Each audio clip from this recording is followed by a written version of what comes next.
देखिए, अनचाहा गर्भ जो है ना, ये साहित्य की और फिल्मों की एक बड़ी समस्या है।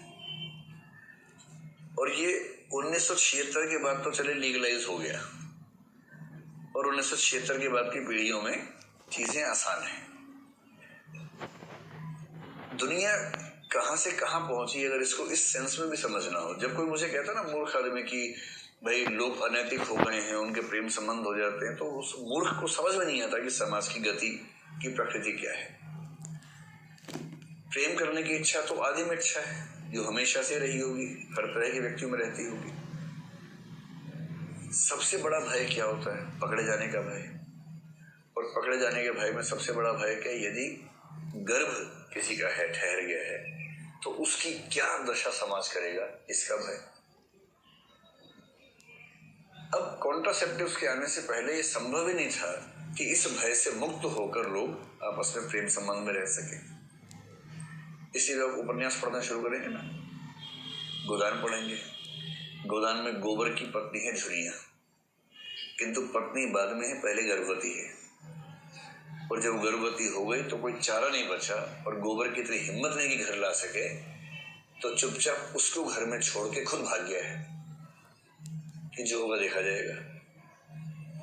और धनिया ने शुरुआती थोड़ी नाराजगी के साथ उसको स्वीकार किया, फिर पूरे गांव से लड़ गई। वो तो है ही ऐसी कॉन्फिडेंट लेडी है। ये गोदान की कहानी है। दूसरा दिव्या। दिव्या की मूल कहानी ही ये है कि दिव्या किसी पृथुसेन नाम के व्यक्ति से प्यार करती थी। पृथुसेन युद्ध में गया, उससे पहले उनके बीच में दैहिक संबंध हुआ, दिव्या गर्भवती हो गई। और पृथुसेन जब लौटा काफी चोटिल था, और उसको ठीक होने में कई महीने लगे, और एक साजिश के तहत एक सीरो नाम की लड़के ने उन दोनों को अलग अलग कर दिया। अब दिव्या अपना गर्भ छिपा नहीं सकती, इसलिए उसको अपने घर छोड़ना पड़ा। बाहर गई तो उसके साथ क्या नहीं हुआ, अंत में उसको बेच दिया गया, वो दासी बन गई। दासी होकर अपने पुत्र को जन्म दिया, किंतु पुत्र की जान बचा नहीं सकी, उसके पुत्र की मौत हो गई। और फिर बहुत ड्रामेटिक कहानी अंतिम दौर में पहुंचती है। वहां भी ये समस्या है, और ये समस्या केवल इस काल की समस्या है, प्राचीन काल से भी ये सब चल ही रहा था।